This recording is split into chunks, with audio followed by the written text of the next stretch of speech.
आज DElEd second semester के सामाजिक अध्ययन के अंतर्गत इतिहास से संबंधित मौर्य काल के संबंध में आज मैं आपको कुछ चीज़ें बताना चाहता हूँ। सर्वप्रथम मैं अपना परिचय देता हूँ। मेरा नाम डॉक्टर दुर्गेश कुमार सिंह है और मैं आपको मौर्य साम्राज्य की स्थापना, मौर्य साम्राज्य का विस्तार और मौर्य साम्राज्य में प्रमुख राजा कौन से हुए, इनके संबंध में आपको बताने का प्रयास करूंगा। मौर्य साम्राज्य जैसा कि माना जाता है, हमारे देश भारतवर्ष के प्रथम साम्राज्य का गौरव प्राप्त होता है इसको। इसके पूर्व जो भी राज्य होते थे या राजवंश होते थे वो छोटे छोटे थे। अखिल भारतीय स्तर पर पहली बार अगर कोई साम्राज्य स्थापित हुआ पूरे भारतवर्ष में तो वो मौर्य साम्राज्य था। मौर्य साम्राज्य एक तरह से उत्तर भारत से लेकर दक्षिण भारत और पूर्वी भारत से लेकर पश्चिमी भारत तक अखिल साम्राज्य की स्थापना का इसको गौरव प्राप्त है। अब मैं बात करूंगा कि मौर्य साम्राज्य की स्थापना कैसे हुई। मौर्य साम्राज्य की स्थापना करने का सौभाग्य या गौरव आपको प्रमुख रूप से माना जाता है कि चंद्रगुप्त मौर्य और चाणक्य, इन दोनों को जाता है। चाणक्य जो कि एक ब्राह्मण थे, जिन्होंने अपने यहाँ अपने मन में एक प्रतिज्ञा की थी कि मैं नंद वंश, जो उस समय तत्कालीन एक राजवंश था जो मगध पर राज्य कर रहा था, उसका समूल नाश करके मैं एक नए राजवंश या नए साम्राज्य की स्थापना करूंगा। और इसी को आगे चलाकर उन्होंने चंद्रगुप्त मौर्य को माध्यम बनाया और उसी के माध्यम से मौर्य साम्राज्य की स्थापना की। मैं अब आपको चंद्रगुप्त मौर्य के परिचय देना चाहूँगा। चंद्रगुप्त मौर्य मौर्य कुल का एक राजकुमार था। उसके कहा जाता है, उसके बारे में तो कई विभिन्न विद्वानों के अलग अलग मत हैं। कोई कहता है वो शूद्र जाति से था, कोई कहता था वो क्षत्रिय जाति का था, कोई कहता है वो मौर्य राजकुमार था। लेकिन ज़्यादातर ये विद्वानों का मत है, एक मत है वो यही है कि वो मौर्य कुल मोर पाए जाते थे और उनके आधार पर उसको मौर्य नगर बोला जाता था। वहाँ से एक शासक या सामंत शासक था, उसका पुत्र था वो। और उसी के संबंध में कहा जाता है उसकी माता जब नंद वंश का शासन चल रहा था तो वो एक शरणार्थिनी के रूप में वहाँ पे रह रही थी। और एक दिन जब चाणक्य वहाँ से गुजर रहा था तो उसकी नज़र बालकों पे पड़ी, जो कि राजा, सेनापति और इस तरह का एक बालकों का खेल खेल रहे थे। तो उसके ऊपर देखा उसने कि एक बालक जो जिसके ऊपर माथे पर एक तेज चमक रहा था, वो राजा बना हुआ और अपने साथियों के साथ राजा होने का अभिनय कर रहा था। उसकी दृष्टि जब उस पर पड़ी तो उसने उसको बुलाया और उसके पास उसकी माँ के पास उसको लेके गया और उसने कहा कि इस बालक को मुझे दे दो। तो उसकी माँ ने पहले तो आनाकानी की, लेकिन उसने बताया कि इस देश के लिए, इस देश के भविष्य के लिए मुझे तुम्हारे पुत्र की आवश्यकता है, इसलिए तुम अपने पुत्र को मुझे दे दो। तो उसकी माता ने कुछ हिचकते हुए बाद में मान गई और उसको दे दिया।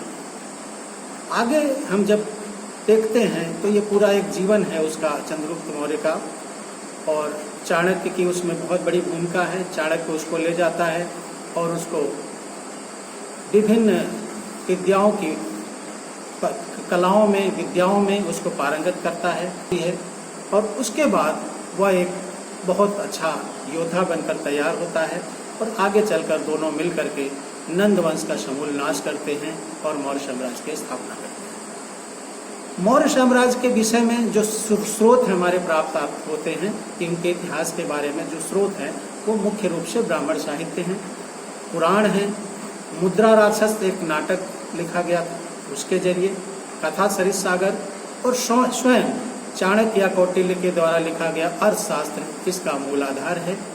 और इसके साथ साथ बहुत सारे बौद्ध साहित्य भी उस समय के तत्कालीन लेखकों के लिखे गए लेख थे। विदेशी यात्री भी उस समय बहुत से आए जिनके विवरण हमें मिलते हैं, और पुरातत्व संबंधी साक्ष्य भी, विभिन्न अभिलेख, स्मारक, इस तरह की चीज़ें, सिक्के वगैरह मिलते हैं जिनके जरिए हमें मौर्य साम्राज्य के इतिहास के बारे में जानकारी प्राप्त होती है। कहा जाता है कि चंद्रगुप्त मौर्य 322 ईस्वी पूर्व के लगभग मगध का राजा बना, मगध के सिंहासन पर आसीन हुआ और लगभग उसने 24 वर्ष तक शासन किया था। 298 ईस्वी पूर्व तक उसने शासन किया और उसके बहुत सारे राजाओं के साथ युद्ध भी हुए। उसके प्रारंभिक युद्ध, जैसा कि मैंने आपको अभी बताया, कि पहले तो उसको नंद वंश के साथ युद्ध लड़ना पड़ा। और इसके लिए एक छोटी कहानी है, मैं आपको बताना चाहूँगा कि एक बार इन लोगों ने एक छोटी सेना बनाई, चाणक्य ने और चंद्रगुप्त मौर्य ने, और नंद वंश के राज्य के ऊपर आक्रमण कर दिया, किंतु ये बुरी तरह पराजित हुए। तत्पश्चात वो पराजित होने के बाद किसी तरह अपने प्राण बचाकर वहाँ से भागे। रास्ते में जाते समय इनको एक घर में एक बूढ़ी औरत और एक उसके बच्चे की आवाज़ सुनाई दी। तो बूढ़ी औरत उस बच्चे से कह रही थी कि बेटा, तुम भी चाणक्य और चंद्रगुप्त मौर्य की तरह ही ऐसे, जो वो बच्चा क्या कर रहा था कि वो खीर खा रहा था। वो खीर बहुत गर्म थी और खीर खा रहा था तो उसका मुंह जल जा रहा था। तो वो कह रही, तुम भी यही गलती कर रहे हो जो चाणक्य और चंद्रगुप्त मौर्य ने किया था। तो जब अपना नाम इन लोगों ने सुना तो ये ठिठक गए और रुक गए, और उस बुढ़िया की झोपड़ी में जब गए तो उनसे पूछा, माता, आपने ऐसा क्यों कहा कि हमसे गलती हुई और आप बालक के ऊपर ऐसी बात कह रही हो? तो उस बूढ़ी औरत ने उनको बताया कि आप लोग भी वही गलती कर रहे हो जो ये बच्चा कर रहा है। तो उन्होंने पूछा, इसका क्या कारण है, क्या वजह है, किस तरह से हम लोग गलती कर रहे हैं? उन्होंने कहा कि जैसे ये बच्चा गर्म खीर खा रहा है और इसका मुँह जल जा रहा है, उसी तरह आप लोग भी क्या करते हो, आप छोटी सी सेना लेकर के इतनी बड़ी नंद की सेना के साथ लड़ना चाहते हो। तो वही चीज़ है जैसे एक छोटा सा पत्थर पहाड़ से जाके टकराए और उसको चूर हो जाना पड़े, चूर चूर हो जाना पड़े, उसी तरह आप पराजित होकर आप प्राण बचा के भाग रहे हो। तो आप लोगों को ऐसा नहीं करना चाहिए। जैसे इस बालक को मैं शिक्षा दे रही हूँ कि खीर को खाना है बेटा तो किनारे किनारे से खाओ, खीर किनारे से ठंडी हो जाती है, बाद में बीच वाली भी ठंडी हो जाएगी। तो अब आप लोगों को बात मेरी समझ में आ गई होगी, तो आप लोग भी इसी तरह करो। तो चाणक्य को ये बात बहुत जल्दी समझ में आई कि हम जो नंद वंश के ऊपर आक्रमण कर रहे हैं, वो आक्रमण हम सीधे कर रहे हैं, नंद की सीधे राज्य से टकरा रहे हैं, इसलिए हम विजयी नहीं हो पा रहे हैं। तो हमें विजय प्राप्त करने के लिए दूसरा कोई तरीका अपनाना पड़ेगा।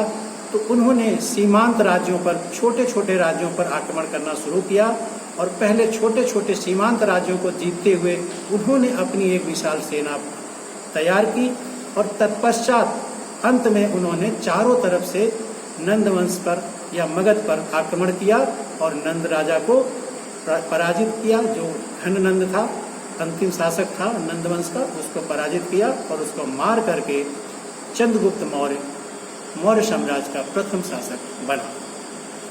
अब मैं बात करूंगा उसके युद्धों के बारे में।